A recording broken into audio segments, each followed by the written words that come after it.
খবর শুনছেন আজকের সংবাদ ইউটিউব চ্যানেল থেকে। জানাবো আজকের বাছাই করা কিছু গুরুত্বপূর্ণ তাজা সংবাদ।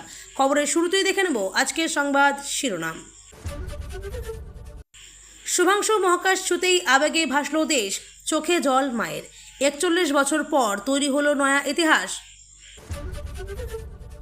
হুমায়ুনকে শোকজ তৃণমূলের, ৩ দিনের মধ্যে কারণ দর্শানোর নির্দেশ।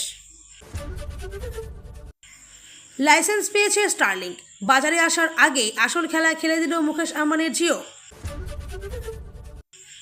4 ছাত্রীকে আটকে রেখে লাগাতার ধর্ষণ, গ্রেপ্তার কুলাঙ্গার শিক্ষক। বিধর্মীদের হাত থেকে জগন্নাথ দেবের প্রসাদ নিতে নিষেধ করায় বারুইপুরের যুবকের ওপর প্রাণঘাতী হামলার অভিযোগ। 26-এ 50-এর নিচে থাকবে বিজেপি, অভিষেকের ভবিষ্যৎবাণী উড়িয়ে ঝাঁঝালো আক্রমণ দিলীপের।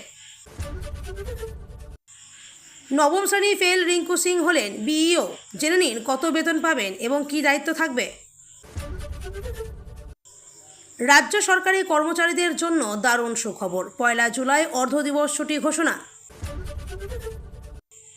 রথযাত্রার আগে তুঙ্গে প্রস্তুতি, উঠছে জয় জগন্নাথ ধ্বনি, কাতারে কাতারে পুণ্যার্থী দীঘা পুরীতে। জানেন দীঘার ভিড়ের সুযোগকে কিভাবে কাজে লাগাচ্ছে সমুদ্র থেকে দূরে থাকা হোটেলগুলি। রথের মেলায় হিন্দু বাদে বাকিদের প্রবেশ নিষেধ, মমতাকে এক হাত নিয়ে পাল্টা হুঙ্কার শুভেন্দুর। নির্বাচন কমিশনের ডিক্লারেশন ফর্মে জন্মসালের উল্লেখ কেন, তীব্র আপত্তি মমতার। যুদ্ধ বন্ধ করুন, না হলে শত্রুর হাতে সুরক্ষা কবচ তুলে দেব, পুতিনকে কড়া বার্তা ট্রাম্পের। সংখ্যালঘু মোর্চার নেতার মৃত্যুতে বাড়িতে ছুটে গেলেন শুভেন্দু, পাশে থাকার আশ্বাস। আরএসএস চাইছে সংঘ ঘনিষ্ঠ মুখ, বাংলায় বিজেপির মুখ্যমন্ত্রীর মুখকে হবেন। কমিশনকে বলবো ওর দলের রেজিস্ট্রেশন বাতিল করুক, ভোটার লিস্ট নিয়ে মমতার পাল্টা শুভেন্দু। কংগ্রেস বিজেপিকে পাশে নিয়ে তৃণমূল পরিচালিত পৌরসভার চেয়ারম্যানের বিরুদ্ধে অনাস্থা শাসক কাউন্সিলরদের। আবার তৈরি হলো নিম্নচাপ অঞ্চল, সমুদ্রে লাল সতর্কতা, টানা বৃষ্টির পূর্বাভাস দক্ষিণবঙ্গে, কতদিন দুর্যোগ। অপারেশন সিন্দুর আতঙ্কে বাংলাদেশ, তড়িঘড়ি ব্রিটেনের দ্বারস্থ, 7,700 কোটি টাকার চুক্তি করতে পারে। 1 জুলাই থেকে এসব গাড়িতে মিলবে না পেট্রোল ডিজেল, বড় সিদ্ধান্ত সরকারের। বিস্তারিত খবর শোনানোর পূর্বেই আপনাদের কাছে করব একটি ছোট্ট অনুরোধ, আমাদের চ্যানেলে নতুন হয়ে থাকলে চ্যানেলটি সাবস্ক্রাইব করবেন। আসছি বিস্তারিত খবরে। দলের বিধায়ক হুমায়ুন কবিরকে শোকজ করল তৃণমূল কংগ্রেস। দলের ডেবরা বিধায়ককে শোকজের চিঠি পাঠানো হয়েছে।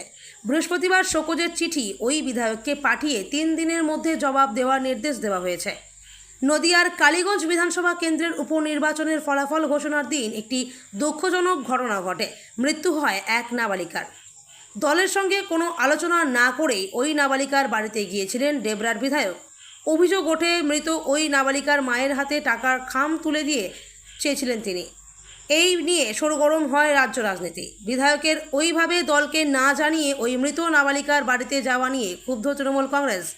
শোকজের চিঠিতে উল্লেখ করা হয়েছে, নদিয়ার কালীগঞ্জ বিধানসভার সদ্য সমাপ্ত উপনির্বাচন উপলক্ষে একটি নিদারুণ দুঃখজনক ঘটনা ঘটে গেছে। অত্যন্ত সংবেদনশীল এই দুঃখজনক ঘটনায় পার্টির সর্বোচ্চ নেতৃত্ব বিশেষভাবে অবহিত আছেন এবং প্রয়োজনীয় কঠোর ব্যবস্থা নিচ্ছেন। এই ব্যাপারে গত 25শে জুন 2025 তারিখে দলের অনুমতি ছাড়াই আপনার অযাচিত হস্তক্ষেপ আমাদের দলের ভাবমূর্তিকে যার পরনাই আঘাত করেছে। দলীয় শৃঙ্খলা ভঙ্গের এই আচরণের জন্য আপনাকে আগামী 3 দিনের মধ্যে কারণ দর্শানোর নির্দেশ দেওয়া হচ্ছে। তৃণমূলের রাজ্য সভাপতি সুব্রত বক্সির পক্ষ থেকে এই শোকজের চিঠি পাঠানো হয়েছে ওই বিধায়ককে। বিধর্মীদের হাত থেকে জগন্নাথ দেবের প্রসাদ নিতে নিষেধ করায় দক্ষিণ 24 পরগনা জেলার বারুইপুরে এক সনাতনী যুবকের ওপর প্রাণঘাতী হামলা চালানো হয়েছে বলে অভিযোগ তুললেন বিরোধী দলনেতা শুভেন্দু অধিকারী। তিনি রক্তাক্ত এক যুবকের একটি ভিডিও পোস্ট করেছেন এক্সে। আহত যুবকের নাক ও মুখ দিয়ে রক্ত ঝরতে দেখা যায়। একজন মহিলা ও পুরুষকে দেখা যায় যে তার মাথা ও মুখে জল দিয়ে তাকে পরিচর্যা করছেন। আহত যুবক বলছেন, আমি আসছিলাম তখন 3 ভাই মিলে আমাকে মোটা মোটা লাঠি দিয়ে মেরেছে, আমাকে গুলি করতে আসছিল। এরপর যুবককে যন্ত্রণায় কাতরাতে দেখা যায়। শীত, গ্রীষ্ম, বর্ষা দীঘা বরাবরই বাঙালির ঘুরতে যাওয়ার অন্যতম জায়গা। দু একদিনের ছুটি পেলেই হলো, টুক করে দীঘা থেকে ঘুরে আসেন অনেকে। প্রায় সারা বছরই ভিড় থাকে সেখানে। তারপর এবার রথ, লোকারণ্য দীঘা। আর সেই সুযোগেরই অসৎ ব্যবহারের অভিযোগ উঠল একদল হোটেল ব্যবসায়ীর বিরুদ্ধে। কারা এই অসৎ কাজ করছেন? মূলত দীঘায় গেলেই পর্যটকরা চেষ্টা করেন সমুদ্র ঘেঁষা হোটেলে উঠতে। তাতে সমুদ্র স্নানেও যেমন সুবিধা হয়, তেমন ঢেউয়ের মজাও সারা রাত দু চোখ মিলে দেখতে পারেন। সেই কারণে সমুদ্রের কাছাকাছি থাকা হোটেলগুলিতে সারাক্ষণই ভিড় থাকে। কিন্তু সমুদ্রের তীর থেকে দূরে থাকা হোটেলগুলিতে পর্যটকরা উঠলেও সেই অর্থে লাভ হয় না বললেই চলে। রাত পোহালে রথযাত্রা। এই প্রথমবার দীঘায় নবনির্মিত জগন্নাথ মন্দিরে অনুষ্ঠিত হতে চলেছে রথযাত্রার উৎসব। দুদিন আগে সেখানে পৌঁছে গিয়েছেন মুখ্যমন্ত্রী মমতা বন্দ্যোপাধ্যায়। দীঘায় প্রস্তুতি তুঙ্গে। পাশাপাশি রাজ্যে বিভিন্ন বিধায়কদের নিজের এলাকায় রথযাত্রা উদযাপনে নির্দেশ দিয়েছেন মুখ্যমন্ত্রী। দীঘায় রথযাত্রা নিয়ে প্রথম থেকেই কটাক্ষ শোনাতে দেখা গিয়েছে বিজেপিকে। মমতা বন্দ্যোপাধ্যায় রাজনীতির রথে চেপেছেন বলে মন্তব্য করেছেন সুকান্ত মজুমদার। এবার রথযাত্রা নিয়ে পাল্টা দিলেন বিরোধী দলনেতা শুভেন্দু অধিকারী। কোন রাজনৈতিক দলের তা দেখার দরকার নেই, হাতে আর বেশি দিন নেই, তারপরে তো রথযাত্রা। আর এই প্রথম দীঘার জগন্নাথ মন্দিরে মহা ধুমধামের সঙ্গে পালিত হতে চলেছে রথযাত্রা। সেই উপলক্ষে বুধবারই দীঘায় পৌঁছন মুখ্যমন্ত্রী মমতা বন্দ্যোপাধ্যায়। তাকে এক নজর দেখার জন্য রাস্তার দুধারে ভিড় ছিল চোখে পড়ার মতো। আজ পূর্ব মেদিনীপুরে 3 দিনের সফরে এসেছেন রাজ্যের মুখ্যমন্ত্রী মমতা বন্দ্যোপাধ্যায়। সন্ত্রাসবাদের বিরুদ্ধে ভারতের আপোষহীন অবস্থান আরও একবার স্পষ্ট করে দিলেন প্রতিরক্ষা মন্ত্রী Rajnath Singh.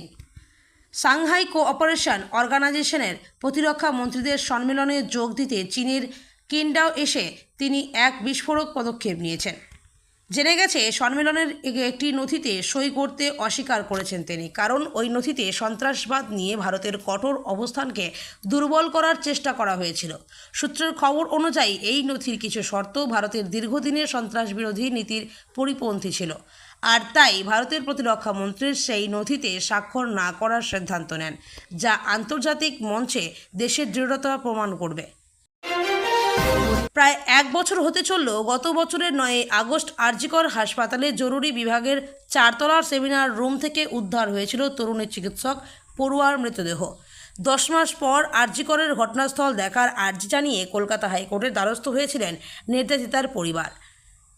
Place of occurrence পরিদর্শন করতে দেওয়ার আবেদন জানিয়ে হাইকোর্টের দৃষ্টি আকর্ষণ করা হলে এদিন বিচারপতি তীর্থঙ্কর ঘোষ নির্যাতিতার পরিবারকে শিয়ালদহ আদালতে দ্বারস্থ হতে বললেন।